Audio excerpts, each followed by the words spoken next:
God, I can't even look at this anymore. I'd be willing to do anything to fix this. You'd do anything, eh? Yeah, anything. How about sell your soul? Pretty sure that counts as anything. Okay, well then I have the perfect player for you. Who is it? Tell me. Dak Prescott. Dak Prescott? What are you talking about? I know a guy in Vegas. He's got a pretty good lead on this. Alright, fine. You are the ruler of the underworld. I'm sure you know a lot about the Cowboys. The stories I could tell. Alright, cool. So for the rest of the way, it's Dak Prescott. And I know I'll always have Andrews to count on as well. Maybe not the whole way. What's that supposed to mean?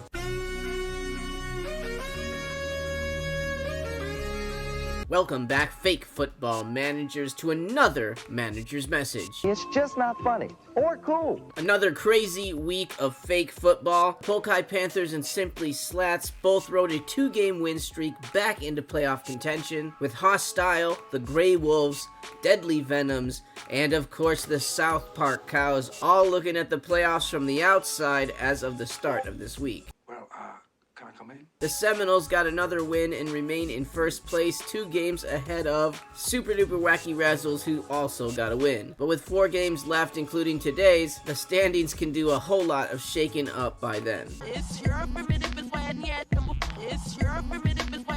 Alright, enough of that nonsense. Let's get into the recap of last week's games. First up, the biggest beatdown of the week was the Austin, Texas G-Dog Warriors and their 44-point victory over the Deadly Venoms. The Deadly Venoms had a little roll going there, and now 3 losses in a row put them back into 9th place. You need a lot more out of Lamar Jackson than 14 points. Your waiver wire tight end ad was the best player on your team. Second place was the Panthers defense, so that's never a good thing. We are being buried beneath the avalanche of your inadequacies. The G-Dogs got most of their points from Sam Howell and TJ Hawkinson, both going over 30 points, and then pretty good games from everybody else. It was a 40-point beatdown, wasn't really close. Let's keep going. Next up, the New Wave Polkai Panthers put a 40-point beatdown on the South Park Cows. Sorry, Dave, I hate kicking people when they're down, but your face is just so kickable. Finish him! Pretty much the only guys that showed up for you were Joe Burrow and David Montgomery. Cooks and Cooper were okay, but nobody else on your team felt like playing football that day. My team started out really bad, but finished strong with a big game from Amon-Ra St. Brown and an even bigger game from Dak Prescott. Yes, Dak Prescott, the savior of the Polkai Panthers. I never thought I would say it. I don't really like that I'm saying it. I know it's going to bite me in the ass eventually, but I'm going to keep riding the Dak Prescott train if he's dropping 48.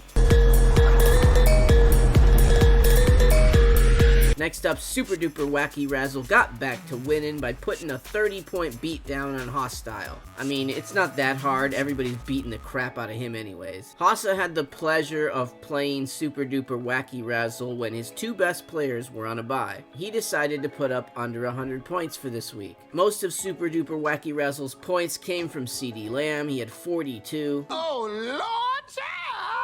You got a decent game out of Najee Harris, your tight end, the defense, everybody kinda did a little bit for you. 129 is not a bad score, but 99 is a bad score. That's why you won, because he only scored 99. Next up, my fellow 2-game win streak partner, Simply Slats, put a 26-point beat down on the Darkside Grey Wolf. Now, Hassa, take notes. This is how you play against a team that has 2 of its best players on a bye. I like what you've done here. The Grey Wolves had Mahomes, Kelsey, and Mostert on a bye this week. What's funny is I don't really think you lost because of those positions, other than Taysom Hill at tight end, who didn't do anything for you. Baker Mayfield with 22 and Javonte Williams with 20. I think those guys showed up. Kinda was the rest of your team that decided not to play for you. I guess when the team captain is not around, it's hard to keep the other guys motivated. Slats kinda got a gift. He only scored 108. Other than Olave and Rashad White, it really wasn't that good of a day for you either, but hey, a win's a win. Good job. Next up, the closest game of the week, the Seminoles got a 9-point victory over motherfucking Tumbles. We all knew this was going to be the game of the week, the #1 team in the league going against, at the time, the hottest team in the league. Motherfucking Tumbles definitely showed up this week. 138 points is nothing to scoff at. It almost would have beat my score this week. I'm literally the best person I know. Mike Evans with 29, Jamar Chase with 26, CJ Stroud, Wilson, a bunch of your players showed up this week. Problem is, you had to play against Justin Herbert and Keenan Allen, who also both had huge games. And just for shits and giggles, he got Tyler Lockett to drop 23 on you too. I think you both should be proud of your teams. They both had really good games. Somebody's got to win. And somehow, some way, the Seminoles just keep getting it done. Get her done. Congratulations to all the winners from last week's games. Now it's time to take a look at this week's matchups. First up, we have this bottom of the barrel matchup. Not quite a pooper bowl, but really close. The 9th place Deadly Venoms versus the 8th place Grey Wolves. I don't think I feel well. Now, both players got a really good start on that Thursday night matchup. The Grey Wolves got 20 out of Joe Mixon, which is probably one of the better weeks that he's had this year. And the Deadly Venoms got 27 out of Lamar Jackson. That's a great start for the Venoms. They need Lamar Jackson to show up. I feel like this should be a pretty close game. However, I feel like the Deadly Venoms matchups are a little worse than the Grey Wolves. Plus, I think the Grey Wolf getting 20 out of Mixon helps them a lot more than the 27 Jerry got out of Lamar Jackson. I'm giving the edge to the Grey Wolves here. Probably is going to be a close game, but they both suck, so nobody cares. How much more can you stink? Next up, we have the 10th place South Park Cows taking on the 6th place Simply Slats. Yeah, the Cows lost Joe Burrow. That is probably going to be the end of your season, Dave. I'm sorry. I just don't see you getting out of this week with a win. That leaves you at 4-8, and at that point, you just have to hope for everyone else to lose, and I just don't think it's possible for everyone to lose every week. Can you give me another chance? You need your other guys to show up big time this week. Simply Slats, I mean, at the end of the day, if Josh Allen and Stephon Diggs have a big game, you're probably going to win. Lucky for you, Jacobs and White, they've been performing for you, so hopefully they keep going. And then the Niners defense has been pretty solid for you as well. Again, I'm going to have to give the edge to Simply Slats. It's probably going to be a little closer than it should be, but this game will probably be the nail in Dave's proverbial coffin. Next up, we have the 7th place Hostile taking on the number 1 seed, the Seminoles. The Seminoles are only getting stronger this week. Puka Nacua is coming back into the lineup. Literally, his only weak spot has been Derrick Henry, who for some reason they've stopped giving the ball to. Haas's team has been an absolute train wreck over the last few weeks. But even still, if Austin Eckler, Jalen Hurts, and Travis Etienne have a big day, you could put up a really big score.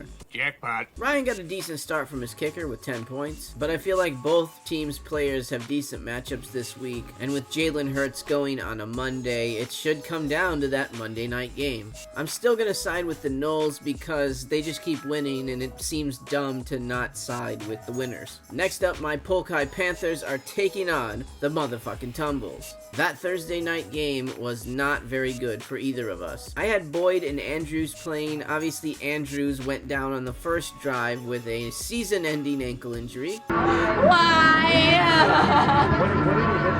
And on the other side, Joe Burrow went down, so none of the Bengals receivers did much of anything either. I feel like the whole game was basically a wash for both of us. Even though I had 2 guys going, they were only projected to do a few more points than Jamar Chase, so a tie is actually pretty good. At least that's the way I'm going to pretend things work in my head. I had my running back on a bye, so I picked up Ty Chandler, but it looks like Madison is going to play, so I'm not 100% sure what I'm going to do with that running back just yet. I think the Tumbles are in line to give me a hearty ass whipping. I'm going to kick your ass. Then I'm going to reenact kicking your ass. I'm going to need Dak to show up big this week. Maybe even drop 50. I don't know. Go ahead. Do it, Dak. I dare you.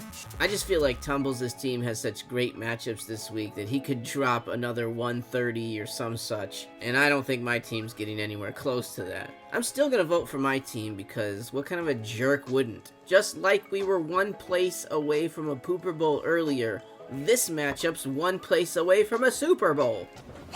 Wow. That's right, we have second place Super Duper Wacky Razzle taking on the third place Austin, Texas G-Dog Warriors. Super Duper Wacky Razzles had his defense and kicker going on Thursday night. Tucker got him 11, which is a decent score, and the Ravens defense picked up 8, which feels a little lower than they should have done. Good thing for Wacky Razzles, he gets Tua and Tyreek back this week. That's going to be the key to your game. Obviously, CeeDee Lamb having a big game helps as well. Thanks, Captain Obvious. The G-Dog Warriors has Kamara on a bye, so that's going to hurt a little bit in this matchup. He's hoping that DeAndre Swift can make up for what Kamara can do. I don't see that happening. But Christian McCaffrey can score enough for everybody to go around. So you are always in a game when you have him on your team. I think for the G-Dog Warriors to win, Cooper Kupp needs to show up again. He needs to have a big game. I think this probably will be the closest game of the week and maybe the best game of the week. And I do have a sneaking suspicion that the Austin, Texas G-Dog Warriors are going to sneak away with a very, very close win here. And if I'm wrong, I mean, I don't really care. Whoopsie daisy! Alright guys, there you go. Another in-depth breakdown on the fantasy world as it is today. Thank you guys for watching. I wish you all the most luck that you've ever had in a week of fantasy football. Really? Except for motherfucking Tumbles, because he's playing the Pokai Panthers. I can't give you any luck at all.